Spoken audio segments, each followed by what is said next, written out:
지금부터는 화물연대 총파업 소식입니다. 조금 뒤인 자정부터 총파업에 들어가는데 수도권으로 들어가는 화물들이 모이는 곳이죠. 의왕 내륙 컨테이너 기지에 나가 있는 조보경 기자를 먼저 연결해 보겠습니다.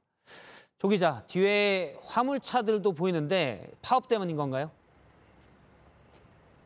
네, 맞습니다. 오늘 하루 종일 보시는 것처럼 파업 현수막을 붙인 화물차들이 계속 들어오고 있습니다. 내일 오전 이곳에서 예정된 파업 출정식을 위해서 모이고 있는 겁니다. 예, 화물연대 파업이 지난 6월에 있었고요. 그러면 5개월 만에 다시 파업에 들어가는 건데 일단 화물연대의 구체적인 요구사항은 뭔가요? 올해면 끝나는 안전운임제를 지속해달라는 겁니다. 한시적인 안전운임제를 계속 시행해서 최저 운임을 보장을 해달라는 건데요. 또 적용 품목 확대도 요구하고 있습니다. 차일피일 논의를 미루던 정부는 어제서야 기간만 3년 더 연장해주겠다고 했는데요. 화물 노동자들은 이렇게 조금씩 기간만 늘리는 건 받아들일 수 없다고 하고 있습니다. 직접 들어보시겠습니다. 다 한숨 들어치고 계세요. 이번에만큼은 확실하게 매듭 좀 짓자. 이런 식으로 해서 못 살겠다. 예, 일단 파업이 되면 물류 차질도 예상되는데 대책은 어떻습니까? 네, 항만과 시멘트, 철강, 그리고 자동차 등에서 차질이 예상됩니다. 일단 급한 물량은 미리 빼서 확보해 놓고 또 임시 보관소도 만드는 등 상황을 지켜보면서 대응하고 있습니다. 예, 조보경 기자였습니다. 화물연대가 5달 만에 다시 파업에 나서자 그동안 정부는 뭐 했냐는 목소리가 나옵니다. 왜냐하면 지난 6월 합의가 완전하지 않아서 추가 논의가 필요했었기 때문인데요. 그런데 지난 5달 동안 정부는 화물연대를 딱 한 번 만났습니다. 김나한 기자입니다. 지난 6월 14일 정부와 화물연대가 파업을 끝내기로 합의했습니다. 화물 노동자의 과로와 과정 문제를 막기 위해 2020년부터 시작된 안전운임제가 핵심이었습니다.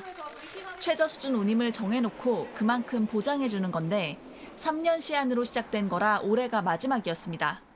합의 문구엔 안전운임제를 지속 추진한다고만 돼 있습니다. 이걸 놓고 해석이 달랐습니다. 화물연대는 3년 시한을 없애고 계속하자는 걸로 이해했습니다. 정부는 달랐습니다. 국회 내에서의 논의를 통해서 제도를 개선할 수 있도록 하겠습니다. 운임제 연장 등 다른 방안까지 고려했단 겁니다. 그리고 더 깊은 논의는 없었습니다. 국회에선 지난 9월에 딱 한 번 논의된 게 전부입니다. 적극적으로 나서지 않은 건 정부도 마찬가지입니다.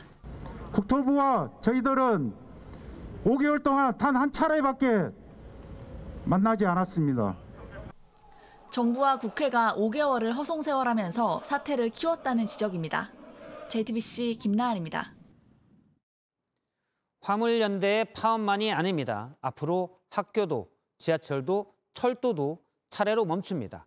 주 50시간 제도 변경 등 윤석열 정부가 추진하고 있는 노동정책에 대한 반발로 역대 가장 큰 규모의 겨울 총파업이 예상됩니다. 성화선 기자입니다.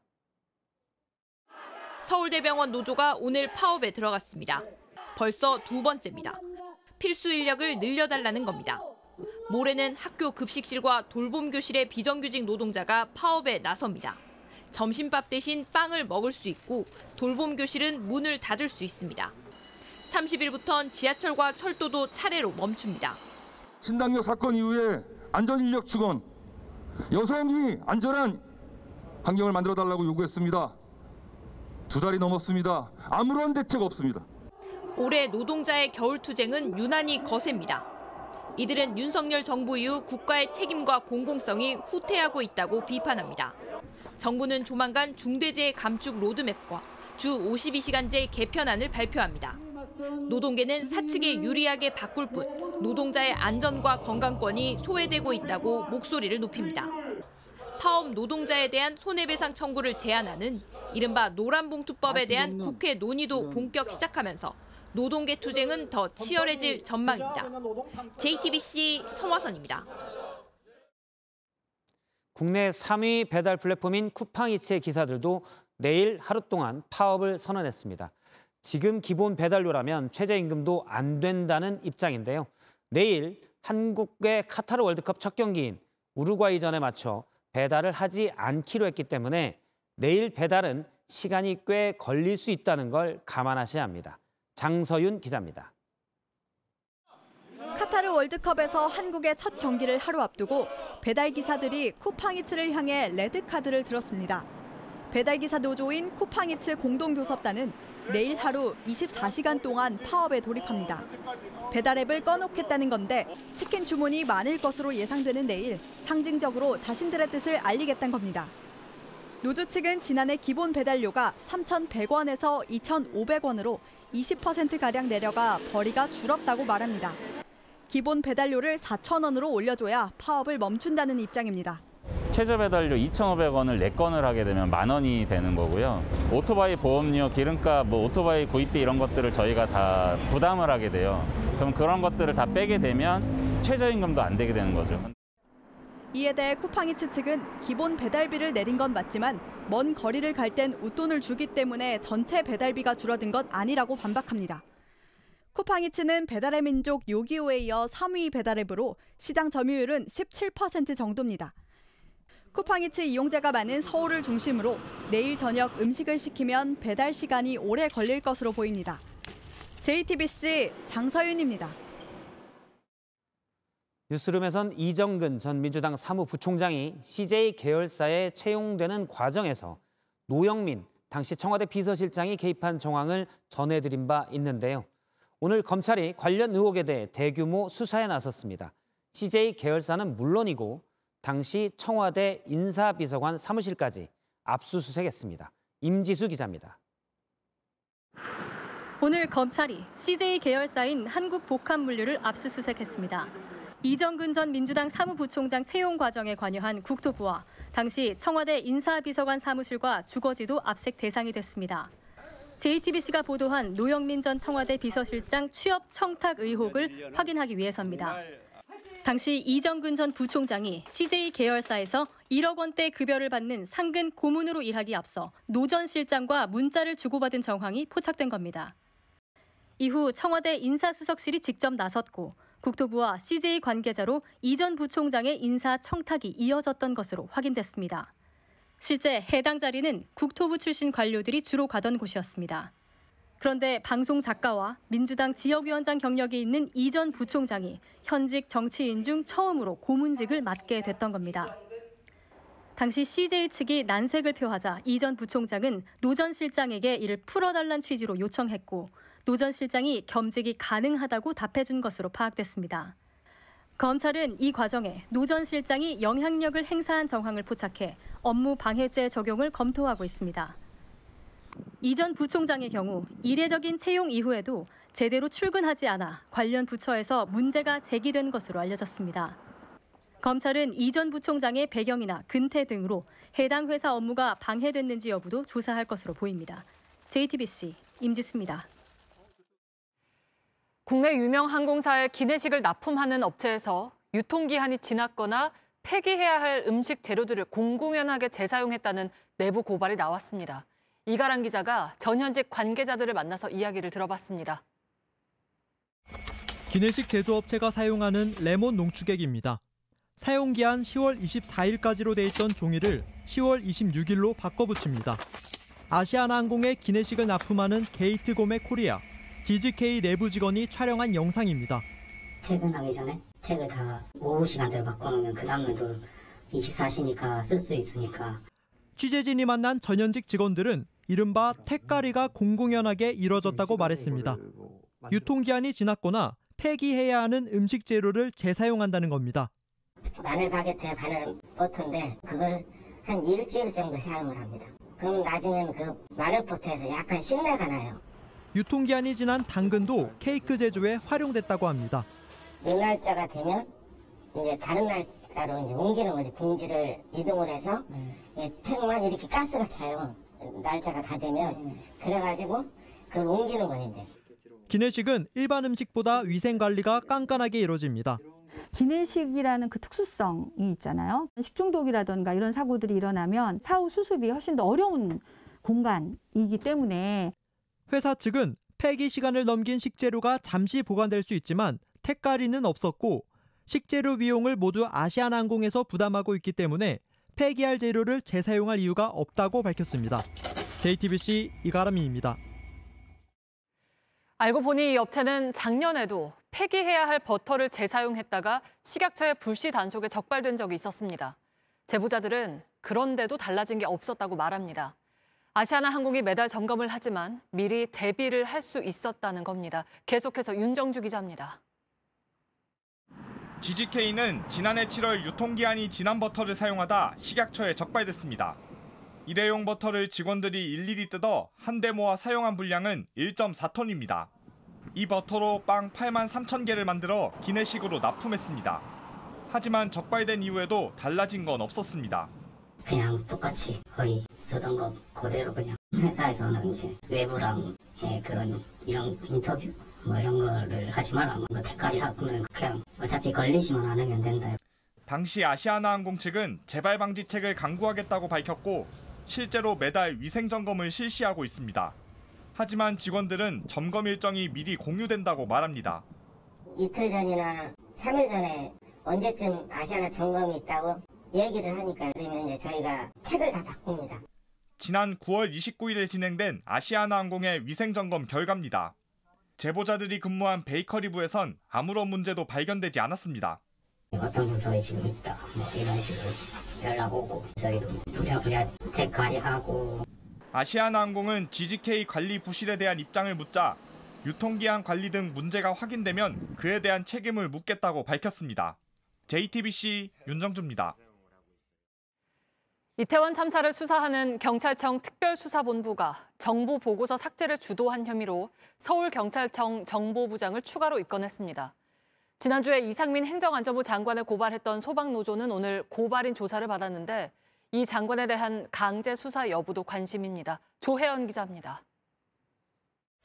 특수부는 박성민 전 서울청 정보부장에게 증거인멸 등의 혐의를 적용했습니다. 참사 전 헬로윈 인파 대비 필요성을 언급한 용산경찰서의 정보보고서 원본은 사고 뒤 삭제됐습니다. 특수부는 박 전 부장의 지시로 용산서 정보과장이 직원을 시켜 이 보고서를 지운 것으로 보고 있습니다. 김광호 서울경찰청장이 보고서 삭제 과정에 관여하거나 관련 보고를 받았는지 여부는 아직 파악되지 않았습니다. 해당 보고서를 삭제한 용산서 정보관을 비롯해 늑장 보고와 관련된 용산서와 서울청 실무자들도 입건됐습니다. 특수부는 사고 발생 45분 뒤인 밤 11시까지를 골든타임으로 보는데 이때 현장 대응에 문제가 있었다며 당시 용산소방서 현장지휘팀장도 입건했습니다. 이상민 장관 고발건에 대한 수사도 시작됐습니다. 소방노조는 오늘 고발인 조사를 받았습니다. 행안부 장관의 집무실에 대한 압수수색은 없었고 행안부 장관은 사퇴를 해서 정당하게 수사를 받아야 된다. 특수부는 관련 조사가 마무리되면 김광호 청장도 바로 소환할 예정이라고 밝혔습니다. 한편 어제 참고인 신분으로 특수본에 출석한 최재원 용산보건소장도 12시간 넘게 조사를 받았습니다. 피의자 전화는 생각 안 하고 있었다고 했잖아요. 이 부분에 좀 설명 좀 부탁드려도 될까요? 확인한 거 아닌가요? 저희가 왜 피해자를... 특수부는 최 보건소장에 대해서도 입건 여부를 검토 중입니다. JTBC 조혜연입니다. 이태원 참사의 진상을 밝히기 위해서 국정조사를 실시하기로 여야가 합의했습니다. 내일부터 45일 동안 하되 본격적인 조사는 내년도 예산안을 처리한 직후에 시작하기로 했습니다. 조사 대상은 대통령실 국정상황실과 행정안전부, 서울경찰청 등 16곳입니다. 민주당이 요구한 대통령 경호처는 빠졌습니다. 여야는 내일 본회의를 열어서 국정조사 계획서를 의결하고 국정조사 특별위원회를 꾸릴 예정입니다. 생후 15개월 된 딸이 숨진 뒤 시신을 이곳저곳으로 옮기며 2년 넘게 숨긴 부모가 경찰에 붙잡혔습니다.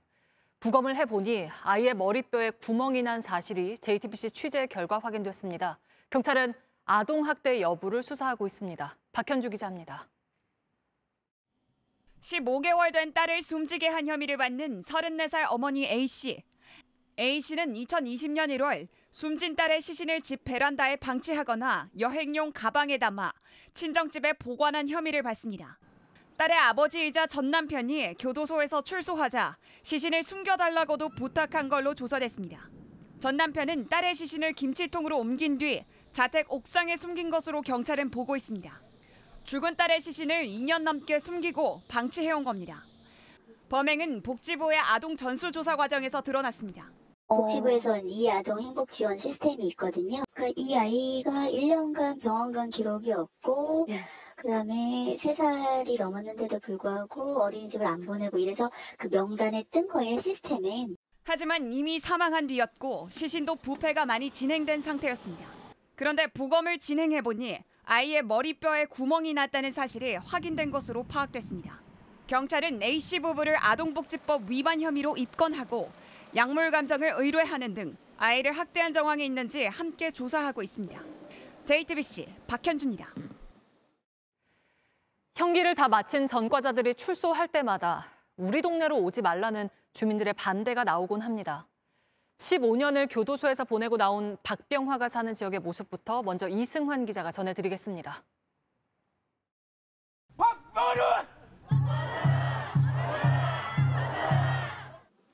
지난달 31일 연쇄 성폭행범 박병화가 출소한 뒤 24일째 이어지는 주민들 목소리입니다. 오늘은 500여 명이 모였습니다. 박병화와 같은 공간에 살 수 없다는 겁니다. 전문적으로 치료받고 정상적으로 사회에 나올 수 있게 보호시설 입소 간절하게 부탁드립니다. 화성시와 경찰은 방범 초소를 만들고 CCTV도 더 달았습니다. 이걸로는 안 되죠. 이게 불안해서 어떻게 하루하루를 삽니까? 갈등은 심해지고 뚜렷한 대책은 없는 상황.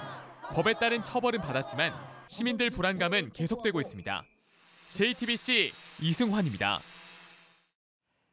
불안해하는 주민들의 마음을 모를 순 없겠지만 떠나가라고만 하면 이런 전과자들은 그럼 어디로 가야 하는 건지도 문제입니다.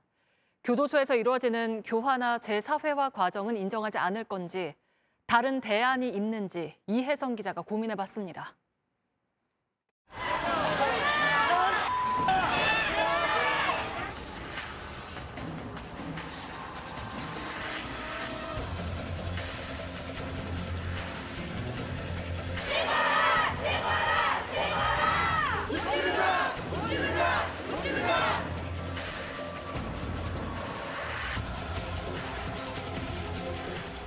법원에서 신상공개 명령을 받으면 성범죄 알림이 홈페이지에 이름과 주소, 사진 등이 올라갑니다. 이곳에 공개된 성범죄자를 살펴봤습니다. 전국에 거주하는 성범죄 전과자 수는 3,273명. 경기도를 비롯한 수도권의 절반 가까이 모여 있습니다. 현재 위치가 파악되는 전자발찌를 차고 있다고 해도 불안감은 사라지지 않습니다. 불러들이는 거는 위치가 집이기 때문에 준수사항 위반이 아니잖아요. 형기를 마친 후 다시 가두는 보호감호나 치료감호 제도도 있지만 이중처벌과 기본권 제한 문제가 나옵니다. 전문 의료진 등이 참여하는 심리치료가 필요하다는 목소리가 나오는 이유입니다. 정말 이 사람에게 어떻게 하면 재범 위험성을 낮출 수 있을지에 대한 맞춤식 교육을 할 수 있는 공용시설에 야간 외출 제한을 하면서 낮에는 나가서 정해진 곳에 출근하고 퇴근하고 중간 처우의 형태가 좋겠다. 하지만 현행법상 성범죄자의 경우 심리치료는 의무가 아닙니다. 성범죄자는 반드시 심리치료를 받아야 하는 독일 등 외국과는 사정이 다른 겁니다. Well, halfway house, I think, is a good thing because it gives you an opportunity to transition without having to just be thrown back on the street. For myself, I didn't have any family support, or the halfway house gave me a roof over my head and it gave me enough time to see what was going on in the real world. 성범죄 엄단과 함께 재발을 막기 위한 방안을 고민해야 한다는 지적이 나옵니다. JTBC 이혜선입니다. 대장동 비리 의혹 관련 소식입니다. 검찰은 이재명 민주당 대표의 배임 여부를 수사하고 있는데 서판교 터널 공사 과정에 집중해 확인하는 것으로 파악됐습니다. 대장동 민간 사업자들은 이 터널 공사 정보를 실제 발표되기 2년 전부터 알고 있었는데 결국 이런 부분이 성남시의 손실이 됐다는 겁니다. 박병현 기자입니다. 성남시 대장동과 판교를 잇는 서판교 터널입니다. 교통이 좋아지면서 대장동 땅값에도 영향을 미친 것으로 알려졌습니다. 성남시는 2016년 11월 이재명 시장 명의로 변경된 대장동 도시개발 계획을 고시하면서 처음으로 서판교 터널 공사 계획을 알렸습니다. 그런데 이미 2년 전에 대장동 민간 사업자들은 터널 정보를 가지고 있었던 것으로 파악됐습니다. 남욱 변호사는 지난 21일 법정에서 2014년 9월에 서판교 터널 공사 정보를 유동규 전 성남도시개발공사 본부장에게 들었다고 말했습니다. 검찰은 대장동 사업자를 선정한 2015년까지도 터널 계획이 공식적으로 알려지지 않아 부지가 더 싼 값에 수용된 것으로 보고 있습니다. 특히 성남시가 환수 이익을 1,800여 원으로 확정할 때 당시 땅값을 기준으로 했는데 터널 계획이 알려졌다면 환수할 이익이 더 많았을 것이라는 게 검찰의 시각입니다. 검찰은 성남시가 일부러 공개를 미루면서 성남시는 손해를 보고 민간 사업자는 더 큰 이익을 얻게 됐는지, 이 과정에서 도시개발 계획 결재권자였던 민주당 이재명 대표가 관여했는지 수사하고 있습니다. JTBC 박병현입니다. 대장동 비리 의혹의 핵심 인물 김만배 씨가 자정을 넘기면 구치소에서 풀려납니다. 김 씨는 미리 낸 입장에서 재판에 성실히 임하겠다고 했는데 특히 대장동 지분의 그분이 누구냐를 두고 남욱 변호사와 치열한 공방이 예상됩니다. 연지환 기자입니다. 구속기한 1년이 지나 풀려나는 김만배 씨는 변호인을 통해 입장을 내놨습니다. 재판에 성실히 임하겠다며 법정에서 모든 것을 말하겠다는 계획을 세운 것으로 파악됐습니다. 검찰은 김 씨의 대장동 지분 일부가 정진상 실장과 김용 부원장, 유동규 전 본부장 등 이재명 시장 측 몫인 것으로 보고 있습니다. 김 씨가 수익 428억 원을 주기로 약속했다는 겁니다. 유 전 본부장과 또 다른 대장동 사업자인 남욱 변호사의 진술 등을 토대로 내린 결론입니다. 하지만 김 씨는 지난해 이런 의혹을 부인했고 천화동이 이루는 의심할 여지 없이 화천대유 소속이고 화천대유는 제 개인 법인입니다. 지금도 같은 입장인 것으로 파악됐습니다. 남 변호사는 김 씨에 대해 어제 한 얘기를 오늘 그런 적 없다고 해 당황스럽다고 언론에 말했습니다. 다음 주쯤 재판에서 김 씨 측에 남 변호사를 상대로 한 증인 신문이 예정돼 있어 대장동 지분을 놓고 거센 공방이 벌어질 것으로 보입니다. JTBC 연지환입니다. 검찰이 이재명 대표에 대한 직접 수사를 거론하면서 민주당도 당 차원의 대응 수위를 높이고 있습니다. 그런데 정작 이 대표는 계속 입을 닫고 있습니다. 왜 그런지 고석승 기자가 짚어봤습니다. 당대표에 대한 직접 수사 가능성이 거론되자 민주당은 비판 수위를 더 높였습니다. 검찰 수사가 처음부터 이재명 죽이기였다고 커밍아웃한 것입니다. 하지만 정작 이재명 대표는 오늘도 침묵했습니다. 오늘도 많이 기다리시는 네, 대표님 사법 리스크를 당이 떠안고 있는 거 아니냐 이런 부담이 나오는데 좀 어떻게 생각하세요? 수사가 본격화된 이후 공개적으로 구체적인 입장을 밝힌 건 소셜미디어에 남긴 글과 개인 유튜브 방송이 사실상 유일합니다. 검찰, 그다음에 책임을 경감해야 되는 남욱 씨, 유동규 본부장, 이 이해관계가 사실은 딱 맞아떨어진 겁니다. 이 대표는 김용, 정진상 두 측근이 구속될 때마다 언론 질의에는 입을 닫았습니다. 김용 원장의 구속에 대해서 한 말씀 부탁드리겠습니다. 최종 구속일제 대표님이 유감 투명이라도 하셔야 되는 거 아니냐 목소리도 나오고 있거든요. 이거 관해서는 좀 구체적인 혐의 등에 대해서도 마찬가지였습니다. 의총장에서 저희가 말씀드릴게요. 의총장에서 말씀드릴게요. 사장님으로 이재명 성남시장실 지분이라고 지금 증언을 했는데 여기 대해서 한 말씀 해주실 수 있을까요? 정치권 일각에서는 이른바 노코멘트 전략에 대해 향후 재판까지 염두에 두고 실언을 피하려는 의도란 해석이 나옵니다. 하지만 이재명 대표 측은 수사와 별개로 민생에만 집중하겠다는 뜻이라고 설명했습니다. JTBC 구석승입니다. 내는 사람은 줄어들고 받는 사람은 늘어나고 국민연금 이야기입니다. 30년 넘게 지나면 기금이 바닥난다는 보고서도 있죠. 그러다 보니 특히 청년층이 국민연금에 대한 걱정이 큽니다. 한 조사에서는 국민을 상대로 한 다단계 아니냐라는 말까지 나왔습니다. 정인아 기자가 취재했습니다. 국민연금을 떠올리면 돌려받지 못할 거란 걱정부터 듭니다. 연금을 받을 나이가 됐을 때 이 친구들이 다 부담을 할 수 있을지, 기금이 소진되는데 계속 내가 내고 있는 건 아닌지라는 걱정이 있기는 합니다. 돈을 제대로 관리하고 있는지도 의문이라고도 했습니다. 정확하게 국민연금이 어디에 쓰이고 있고 수익성이 어떻게 되고 있는지에 대해서 사실은 국민들이 파악하기에는 좀 어려운 상황인 것 같고요. 오늘 복지부 차관과 간담회를 한 청년들의 목소리입니다. 한 조사에선 전 국민을 상대로 한 다단계, 구멍난 저금통이라는 표현까지 나왔습니다. 은퇴하면 얼마나 받을 수 있을지 확인해봤습니다.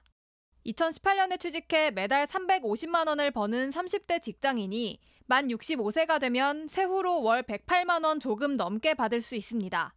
건강한 노인 한 명의 최소 생활비보다 낮습니다.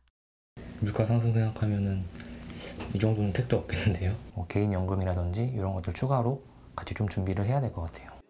정부는 지금처럼 내는 것보다 더 받는 걸 유지하면 20년 뒤엔 국민연금 수지는 적자로 돌아설 걸로 예상했습니다. 2057년에는 기금이 바닥납니다. 그래서 최소한 지금보단 더 내고 지금처럼 받는 안 등으로 개혁이 필요합니다. 보건복지부는 내년 10월까지 연금 개혁안을 국회에 내기로 했습니다. JTBC 정인아입니다.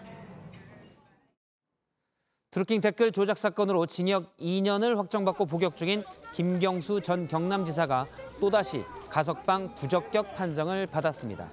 외부위원이 포함된 법무부 가석방 심사위원회의 심사 결과인데 김 전 지사는 지난 9월에도 부적격 판정을 받은 바 있습니다. 한편 뒷돈 수천만 원을 받은 혐의로 유죄가 확정된 원유철 전 미래통합당 의원과 강원랜드 채용 비리에 연루된 최용집 전 강원랜드 사장은 가석방 결정을 받았습니다. 세금을 안 내고 해외로 돈을 빼돌린 역외탈세 혐의자 53명이 세무조사를 받게 됐습니다. 여기에는 해외 카지노에서 60차례 넘게 법인카드로 원정 도박을 한 기업 사주, 또 해외 계열사에서 가상화폐를 찍어서 팔고 그 돈을 자신의 개인 계좌로 챙긴 사주도 있었습니다. 또 회사 자금으로 해외에 호화 주택을 사들인 경우도 있습니다. 국세청은 이들이 빼돌린 돈이 수조 원에 달할 것으로 보고 혐의가 확정되면 세금을 추징하고 검찰에 고발하기로 했습니다. 대통령실은 어제 사드 배치 때 시작된 중국 정부의 한류 금지령 가운데 한국 영화 금지 조치가 6년 만에 풀리고 있다고 밝혔습니다. 지난주에 열린 한중 정상회담의 성과를 설명하면서였습니다. 그런데 따져보니 이번 조치는 정상회담이 열리기 전에 이미 시행 중이었습니다. 베이징 박성훈 특파원입니다. 중국이 최근 우리나라 영화 상영을 다시 허용했다고 대통령실이 밝혔습니다. 6년간의 그동안 중국에서 정식 수입이 금지된 한국 영화 서비스가 개시가 됐습니다. 대통령실은 한중 정상회담 성과라고 강조했습니다. 한중 정상회담에서 저희가 작은 시작이지만 큰 의미가 있는 그런데 확인 결과 사실관계가 다릅니다. 대통령실이 정상회담 성과로 꼽은 홍상수 감독의 강변 호텔은 지난 4일 서비스를 시작했습니다. 15일 열린 한중 정상회담보다 열흘 정도 빠릅니다. 당시 막판까지 회담 성사 여부가 불투명했고 당일 오전에서야 확정됐습니다. 결국 이번 조치를 한중 정상회담의 직접적인 성과라고 하기엔 무리가 있는 셈입니다. 현지 관계자들 사이에선 대통령실 발표가 왜 나왔는지 모른다는 반응입니다. 중국이 물꼬를 터준 건지 연락받은 바 없으며 추가 개봉 여부도 확정되지 않았다고 했습니다. 중국과 경제 문화적 관계 개선은 반가운 일이지만 대통령실이 정상회담 성과를 홍보하기 위해 사실 파악에 소홀한 게 아니냐는 지적이 나옵니다. 베이징에서 JTBC 박성훈입니다. 우리나라에서 가장 긴 다리인 인천대교의 갓길에 플라스틱으로 만든 드럼통이 늘어섰습니다. 극단적인 선택을 하려고 차를 세우는 운전자들을 막기 위해서라는데 땜질 처방이라는 지적입니다. 최승훈 기자입니다. 2009년 개통한 인천대교입니다. 인천국제공항과 송도국제도시를 잇는 길목입니다. 그런데 잇따른 사고로 비상이 걸렸습니다. 최근 5년 동안 인천대교에서 일어난 추락사고만 39건에 이릅니다. 특히 올해엔 지난해보다 2배 가까이 크게 늘었습니다. 대책이 필요하다는 목소리가 높아지자 인천대교 측은 갓길에 드럼통을 세우기로 했습니다. 운전자가 차를 세우지 못하게 하겠다는 겁니다. 추락 사고가 자주 일어나는 구간에 5m 간격으로 설치하고 있습니다. 모두 1,500개입니다. 하지만 전문가들은 난간이나 그물처럼 추락을 막는 시설을 설치해야 사고를 막을 수 있다고 얘기합니다. 드럼통이 오히려 교통사고 위험을 높일 수 있다는 겁니다. 다리에 안전 펜스나 투신 방지 난간을 설치하는 것들은 실질적인 효과가 있다고 검증된 부분이거든요. 인천대교 측은 바람이 너무 심해 난간을 설치할 수 있는 상황이 아니라고 설명했습니다. 또 인천대교 길이는 20km가량으로 마포대교보다 10배가 넘어 난간 설치 비용도 문제로 꼽힙니다. JTBC 최승훈입니다. 대통령실로부터 고발당한 장경태 민주당 최고위원이 김건희 여사의 사진 논란과 관련해서 발언을 쏟아냈는데요. 하지만 비장한 표정에 비해서 어딘지 이상한 패널이 눈에 띕니다. 모바일 D 이슈 시작합니다. 역사적인 고발을 해주셨으니 역사적인 사명감으로 대응하겠습니다. 제2의 장준하가 되어 역사의 진실 앞으로 당당하게 나아가겠습니다. 이상입니다.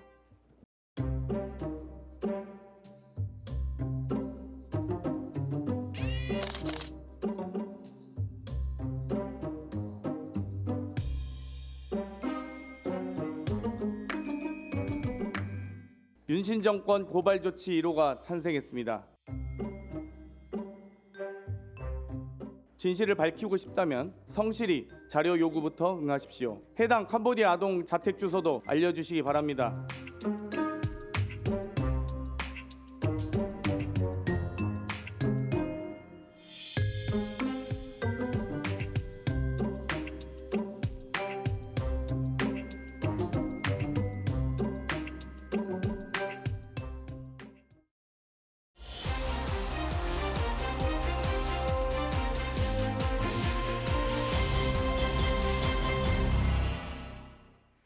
네, 지난주부터 일부 광역버스에서는 서서 타는 게 안 됩니다. 안전에 대한 우려로 입석 승객을 없앤 건데요. 좌석이 꽉 차면 정류장을 그냥 지나치는 버스들이 많아지면서 지각하는 시민들도 잇따르고 있습니다. 밀착 카메라 이희령 기자가 고생길이 된 출퇴근길을 따라가 봤습니다. 정류장에 사람들이 줄을 서 있습니다. 버스는 도착도 안 했는데 탈 수 있는 자리가 없다는 표시가 나옵니다. 지금 제 옆으로 7770번 버스가 그냥 지나갔습니다. 현재 입석이 금지된 상태인데 남은 좌석이 없기 때문인데요.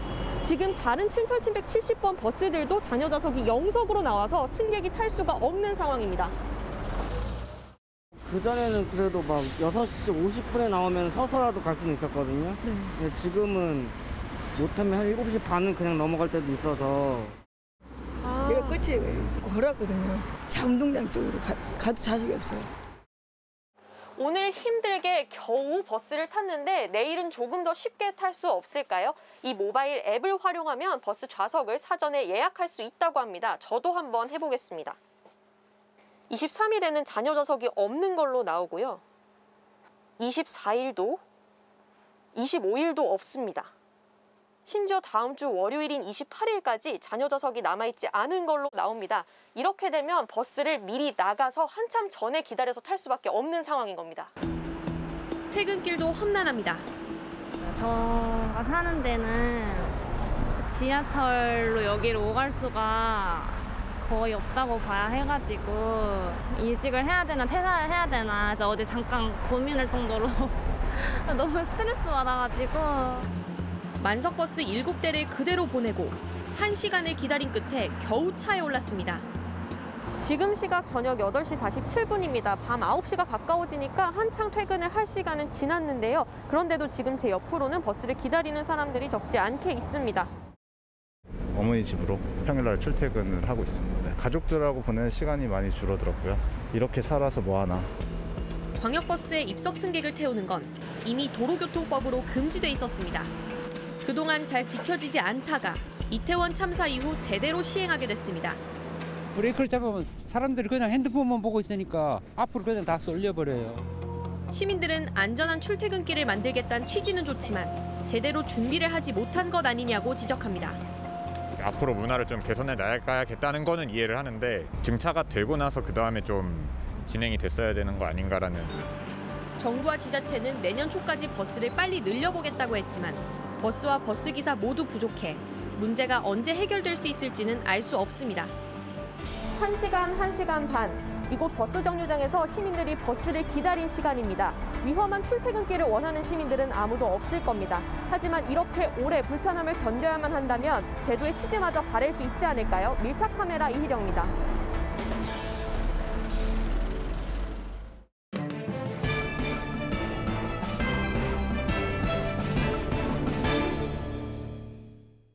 여야가 오늘 이태원 참사 국정조사에 합의했습니다. 합의문에 눈에 띄는 대목이 있습니다. 조사 대상에 있는 대통령실 국정상황실과 행정안전부인데요.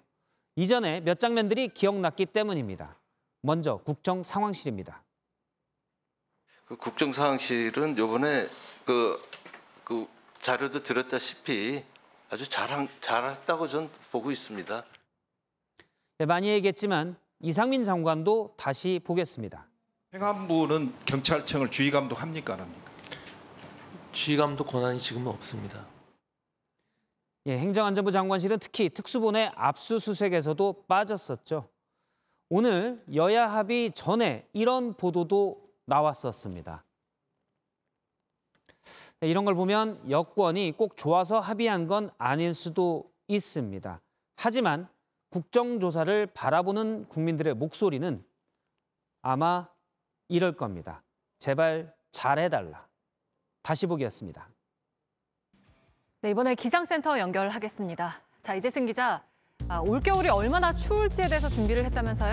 네, 이 겨울철 추위에 영향을 주는 요소로 이른바 북극 해빙, 그러니까 이 북극 바다의 빙하 면적을 들 수가 있습니다.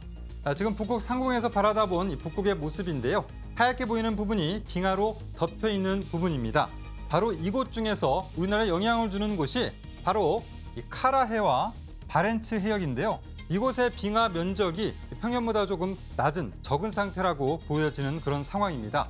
자, 이러한 이 북극 해빙의 감소뿐만 아니라 이례적으로 3년째 라니냐가 이어지고 있고요. 또 티베트 고원의 눈도 평년보다 많이 덮여 있는 상황입니다. 이 때문에 초겨울 한파 가능성이 높은데요. 다만 이것은 경향성이 그렇다는 것이지 이 밖에도 다양한 요소가 있기 때문에 올 겨울에 반드시 매서운 한파가 몰아친다라고 단정짓기는 어렵습니다. 그래서 제가 또 한 가지 준비를 했습니다. 오늘 기상청이 발표한 3개월 전망을 보면 올겨울 추위를 조금은 유추해 볼 수가 있는데요. 다음 달 12월 같은 경우는 평년보다 기온이 낮거나 비슷할 것으로 전망을 했고 내년 1월과 2월 전체적으로 평년 수준의 그러한 기온을 보일 것으로 예상을 하고 있습니다. 당장 12월이 시작되는 다음 주 중반부터는 기온이 급격히 떨어지면서 영하권의 초겨울 추위가 나타날 전망입니다. 네, 다음 주 중반부터라고 하면 딱 일주일 뒤부터 많이 추워질 거라는 건데 그러면 내일은 어떻습니까? 오늘보다는 좀 춥습니까? 네, 내일 같은 경우를 보면은요. 내일 아침 기온이 오늘보다 4, 5도가량 떨어지면서 쌀쌀하겠습니다. 또 내륙 곳곳에 가시거리 20m, 200m 안팎의 그런 짙은 안개가 끼는 곳이 많겠는데요. 낮에는 다시 기온이 오르면서 일교차가 크게 나타나겠습니다. 자, 내일 전국적으로는 점차 구름이 꼈다가 차츰 맑아지는 그런 날씨를 보이겠습니다. 내일 아침 기온은 서울 5도, 춘천 3도, 대구 6도 등으로 오늘보다 4, 5도 낮겠고 낮 기온도 서울 15도, 전주 16도, 부산 18도 등으로 오늘과 비슷하거나 조금 낮겠습니다. 물결은 제주 부근 바다와 남해 동부 바다, 동해 바다에서 높게 일겠습니다. 네, 모레 금요일 같은 경우는 밤한때 수도권에서 비가 조금 내리겠고요. 또 월요일과 화요일 사이에는 전국적으로 비가 내린 뒤에 기온이 크게 떨어지겠습니다. 지금까지 기상센터였습니다. 잇몸이 또 부었네. 참지 말고 잊지. 잇몸에서 피가 나네. 참지 말고 잊지. 붓고 피나는 잇몸. 참지 말고 잊지하자. 잇몸 관리로 시작. 잇몸엔 잊지. 코드로이 점퍼도, 윈터 자켓도, 다운 사파리도, 올겨울 쇼핑 웰메이드로 한 번에. JTBC 차이나는 K클래스가 방송통신심의위원회가 주는 이달의 좋은 프로그램상 뉴 미디어 부문을 수상했습니다. 지난 9월 판소리와 민요 등을 다룬 총 4편의 방송은 재미와 깊이를 넘나드는 전문가들의 강연으로 한국 전통문화의 현재와 과거를 유익하게 전달했다는 평가를 받았습니다. 매주 수요일 뉴스룸이 끝난 뒤에는 뉴스룸 D가 이어지죠. 오늘은 중동에서 처음 열린 카타르 월드컵의 이모저모와 또 첫 경기를 앞둔 우리 대표팀 소식을 준비했습니다. 스포츠 앵커 이수진 기자와 이슬람 전문가 이희수 교수가 함께합니다. 예, 또 매주 금요일마다 시청자와 함께하는 오픈 뉴스룸이 있죠. JTBC 홈페이지를 통해 누구나 참여 가능합니다. 오늘 뉴스룸은 여기까지입니다. 시청해주신 여러분 고맙습니다.